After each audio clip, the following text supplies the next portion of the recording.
Hello বন্ধুরা, আমি আকাশের মা। আপনারা ভালো আছেন তো? আমি তো খুবই ভালো আছি।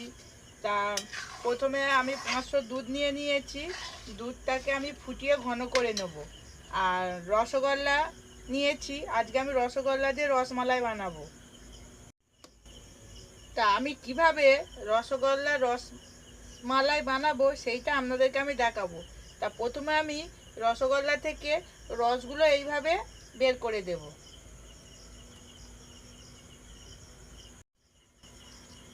এবার দুধের মধ্যে দিয়ে দেবো 2টো এলাচ। আমিও অল্প করে চিনি দিয়ে দেব, আপনারা দিতে পারেন নাও পারেন। আমি এখানে 500 দুধ নিয়েছিলাম। দুধটা ফুটে ফুটে ঘন হয়ে গেছে। এবার এর মধ্যে আমি যে রসগোল্লা থেকে রসগুলো বের করে নিয়েছিলাম সেই রসগোল্লাগুলো একটা একটা করে দিয়ে দেব। আর আপনাদের ঘরেও তো মাঝের মধ্যে রসগোল্লা থাকে, খেতে ইচ্ছা করে না, এইভাবে বাড়িতে রসগোল্লা দিয়ে রসমালাই বানিয়ে খাবেন, ভালো লাগবে।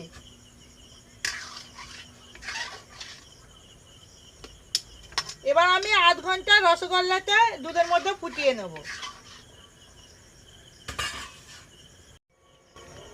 রসগোল্লা রসমালাই হয়ে গেছে, এবারে আমি নামিয়ে নেব।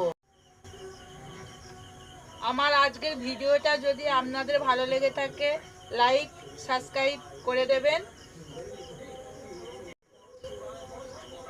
আর আপনারা বাড়িতে কিন্তু অবশ্যই এইভাবে একবার রসগোল্লা রসমালাই বানিয়ে খাবেন। তেজপাতা, শুকনো লঙ্কা, গোটা গরম মশলা ফোড়ন দিয়ে দিলাম। এবার দিয়ে দেবো পেঁয়াজ, টমেটো। তোমাদের দাদাভাই বাজার থেকে 300 খাসির মাংস এনেছে। তা আমি আকাশ খাই না, তোমাদের দাদাভাই একলা খাবে। তা আজকের এই খাসির মাংসটা আলু দিয়ে পেঁপে দিয়ে লাল লাল পাতলা ঝোল করব। আর আমি কিভাবে খাসির মাংস আলু দিয়ে পেঁপে দিয়ে পাতলা পাতলা ঝোল করি সেইটা আপনাদেরকে আমি দেখাবো।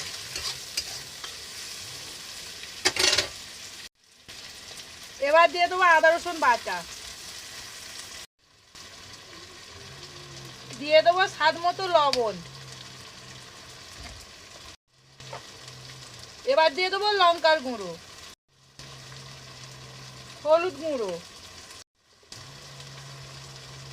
জিরের গুঁড়ো।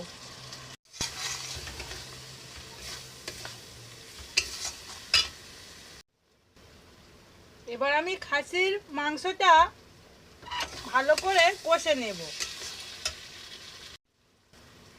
যত সময় দিয়ে মাংসটাকে আমি কষবো তত খেতেও সুন্দর হয়।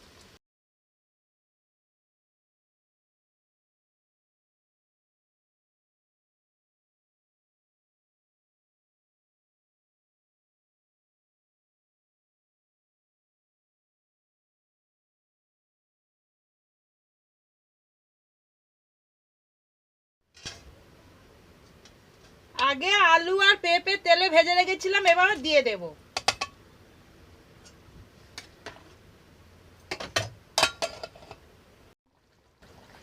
আমার খাসির মাংসের ঝোল হয়ে গেছে, নামিয়ে নেব। নামানোর আগে উপর থেকে একটু গরম মশলা দিয়ে দেব।